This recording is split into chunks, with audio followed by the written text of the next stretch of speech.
RK ఛానల్కి స్వాగతం. జై శ్రీరామ్, హర హర మహాదేవ్. మొన్న రామ్ లీలా మైదాన్ లో ఐఎన్డిఏ కూటమి తాలూకు మహాసభ అయింది కదా. దాంట్లో రాహుల్ గాంధీ ప్రసంగిస్తూ ఏమన్నాడంటే, మోదీ అది ఈవీఎం మిషన్స్ ద్వారా, తర్వాత అపోజిషన్ అంతా జైల్లో పెట్టడం ద్వారా, తర్వాత ఏమో వాళ్ళ ఈడీ ఇతర సిబిఐ అలాంటి ఏజెన్సీస్ ద్వారా గెలుస్తాడు అని ఒప్పుకున్నాడు. గెలవడం కూడా గట్టిగా గెలుస్తాడు, 370 పార్ అని కూడా ఒప్పుకున్నట్టే. గెలిచిన తర్వాత ఏమవుతుందో చెప్తున్నారు.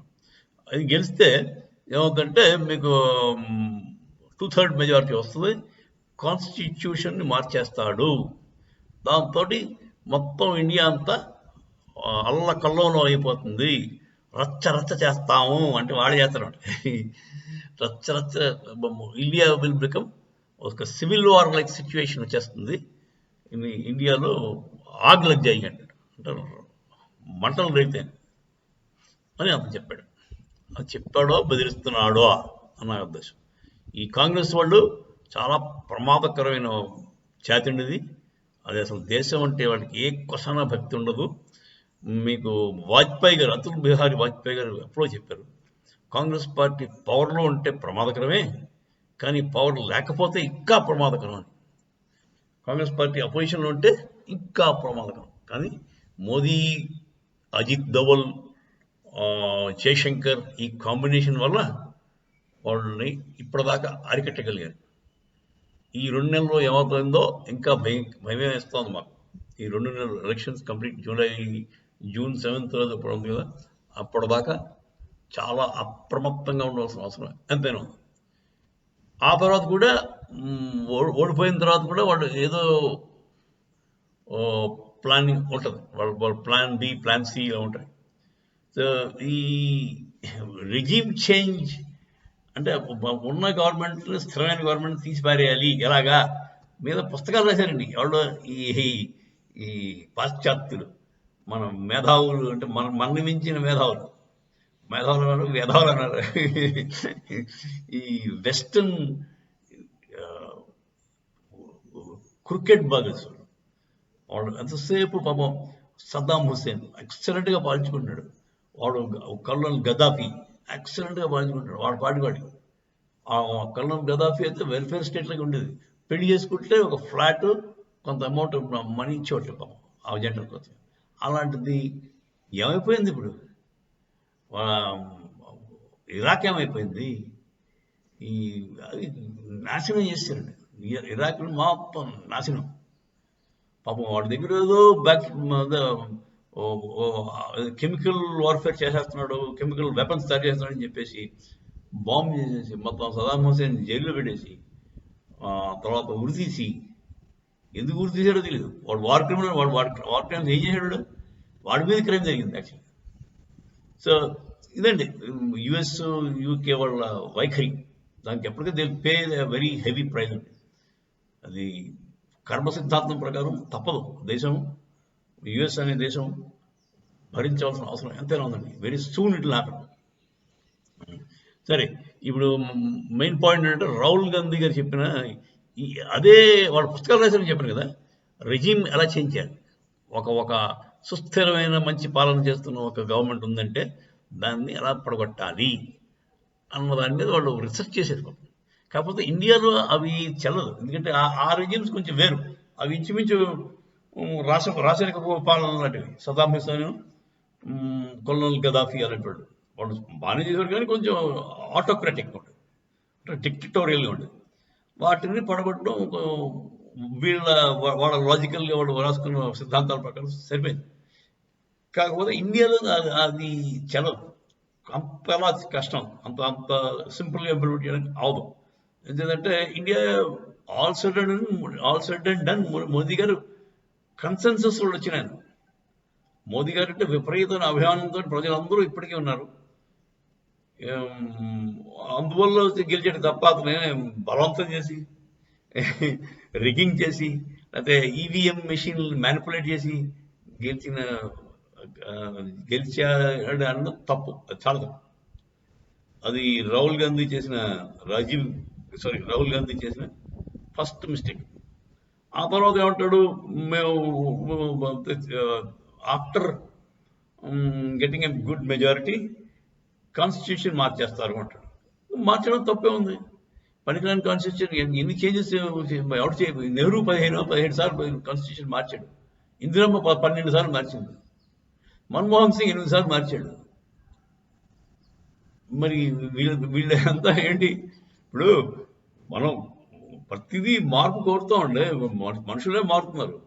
ఇప్పుడు అప్పట్లో లేవు కదా, చిన్నప్పుడు మనకి మామూలు ఫోన్ ఉండేది కాదు. ఇప్పుడు స్మార్ట్ ఫోన్లు వచ్చే కమ్యూనికేషన్ సింపుల్ అయిపోయింది. ప్రపంచం మొత్తం ఇన్ఫర్మేషన్ మన చేతిలో ఉంటుంది. అలాంటప్పుడు మన బిహేవియర్ కూడా ఉంటుంది. మనం దాని ప్రకారం లాస్ మార్చుకుంటాం. లా కాదు, కాన్స్టిట్యూషన్లో ఏముంది, చిన్న చిన్న ఇప్పుడు సైకిల్కి లైట్ లేకపోతే కేసు. అది ఇంకా అవసరమా? సైకిల్ ఎవడు వాడుతున్నాడు, లైట్ ఎవడు పెట్టుకుంటున్నాడు? సో ఇలాంటి పనికిరాని అంటే ఇది ఎప్పుడో బ్రిటిష్ వాడు ఆ రోజుల్లో సైకిల్ అంటే గొప్ప ఆ పెట్టిన లా అలా నడుస్తుంది. సో అవన్నీ రిపీట్ చేశారు తప్ప. సరే, అది కాన్స్టిట్యూషన్లో రాదు అనుకోండి, అది సిఆర్పిసి అది అంతా ఉంటుంది. సరే, బేసిక్గా కాన్స్టిట్యూషన్లో కూడా కొన్ని అమెండ్మెంట్స్ అవసరం. కొన్ని చాలా తేడా అమెండ్మెంట్స్ కాంగ్రెస్ వాళ్ళు తీసుకొచ్చారు, అవి రిపీల్ చేయాలి. ఆర్టికల్ 30A ఏదో ఉంది, అదేంటంటే హిందూయిజం ప్రాపగేట్ చేయకూడదు, మిగతా వాళ్ళు అందరూ చేసుకోవచ్చు. హిందూల గుళ్ళ మీద అధికారం గవర్నమెంట్కి ఉంటుంది, ఆ డబ్బులు ఏమో గవర్నమెంట్ పడేసుకోవచ్చు. కాకపోతే మద్రసాలు లేకపోతే మాస్కులు వాళ్ళ మీద కంట్రోల్ ఏమి ఉండవు, వాళ్ళు ఫ్రీగా చేసుకోవచ్చు. ఆ మాస్కులు మద్రసాల్లో వాళ్ళ ఇష్టానుసారం వాళ్ళ రిలీజియన్ని వాళ్ళు ప్రాపగేట్ చేసుకోవచ్చు. అలాగే చర్చ్లో కూడా వాళ్ళ రిలీజియన్ని వాళ్ళు ప్రాపగేట్ చేసుకోవచ్చు, కన్వర్షన్ చేసుకోవచ్చు. కానీ హిందూస్ మాత్రం వాళ్ళ గురుకులాలు ఉండకూడదు. గురుకులాలు ఎక్కడ లేవు ఇప్పుడు. మీకు ఏమైనా తెలిసిన గురుకులం ఉందా చెప్పండి? పూర్వకాలం ప్రతి ఊరికి ప్రతి విలేజ్కి ఒక గురుకులం ఉండేది. ఎక్సలెంట్ ఎడ్యుకేషన్ ఇచ్చేవాళ్ళు. ఇలాంటి పనికిరాని గుమాస్తాలు తయారు చేసేవాళ్ళు కాదు. ఇప్పుడు మనం అంతా మన ఇంగ్లీష్ ఎడ్యుకేషన్ వల్ల వచ్చేది ఏంటంటే గుమాస్తాగిరి చేరుతుంది. గ్లోరిఫైడ్ గుమాస్తాలు అందరూ తయారవుతారు. వాళ్ళు ఎంతసేపు వాడు ఎవరి దగ్గర ఉద్యోగం చేస్తానని ఏడుస్తారు తప్ప వాడు సొంతంగా ఏం చేద్దాం, 10 మందికి ఉపాధి కల్పిద్దాం అన్న భావజాలం లేదండి. సో ఈ మోడిఫికేషన్ చేయవలసిన అవసరం ఎంతైనా ఉందండి. ఇప్పుడు మోదీ గారు వచ్చాక స్టార్టప్స్ ఎన్ని వచ్చాయండి. స్టార్టప్స్లో యూనికార్న్స్ అని వచ్చాయి. యూనికార్న్ అంటే $1 బిలియన్ అనుకుంటారు. వాళ్ళు అంత రేంజ్లో వాళ్ళు డెవలప్ చేయగలిగితే బిజినెస్ని, that becomes a unicorn company. అలాంటి యూనికార్న్లో బోల్డ్ వచ్చేస్తున్నాయి. సో మన వాళ్ళు మారుతున్నారు. బ్యాంకింగ్ సిస్టము, లోన్స్ ఇవ్వడం ప్రాసెస్ అన్నీ కూడా సడన్ వస్తుంది. ఒక కొత్త ఐడియా వచ్చి కొరడు వచ్చే నేను చేస్తానంటే ఈ should be able to get a loan. అలాంటి పరిస్థితుల్లో డెవలప్మెంట్ చాలా ర్యాపిడ్గా జరుగుతుంది. సరే, ఇప్పుడు బేసిక్గా రాహుల్ గాంధీ ఉద్దేశం ఏమిటి, ఎందుకు అలా అన్నాడు దాన్ని బట్టి మనం అందరూ వారీగా ఉండాలి. వి షుడ్ బి అప్రమత్తంగా ఉండవలసిన అవసరం ఎంతైనా ఉంది.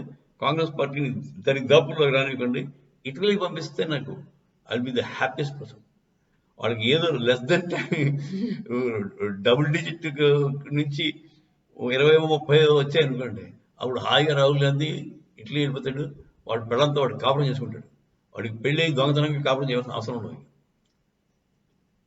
నా ఉద్దేశం అదంటే, సో మీరు కూడా దృఢంగా మోదీ గారు చెప్పినట్టు ఇస్ బార్ 400 పార్ చేపిద్దాం, బీజేపీని గెలిపిద్దాం. గెలిపించిన తర్వాత next term BJP is absolutely democratic party అండి. ఆర్ఎస్ఎస్ వాళ్ళు డిసైడ్ చేస్తారు. వాళ్ళు డిసైడ్ చేసిన తర్వాత మీరు మేబీ మోదీ గారు సగం తర్వాత 75 years రాగానే అతను రిటైర్ అవుతాడు. నెక్స్ట్ యోగి గారు వస్తారా, లేకపోతే జైశంకర్ వస్తాడా? అతను నా ఉద్దేశం మోదీ అన్నారు ఒకసారి, next prime minister will be from the south Indian person will become next prime minister అని చెప్పి అతను అన్నాడు. నా ఉద్దేశం ఏంటంటే జైశంకర్ గారిని నిలబెడతారా as a prime minister candidate అని చెప్పలేము.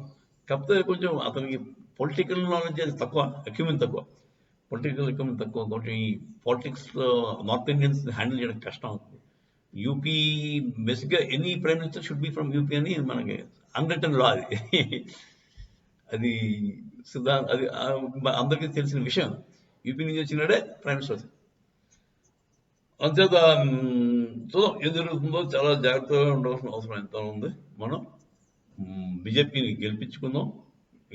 ఈ కాంగ్రెస్ అనే పనికిరాని ఇంగ్లీష్ పార్టీ, ఇంగ్లీష్ వాడు స్థాపించిన పార్టీ, వాడ భావజనంతో ప్రధాగా నడిచిన పార్టీ, దాన్ని డిస్మాంటిల్ చేయాల్సిన అవసరం ఎంతైనా ఉందండి.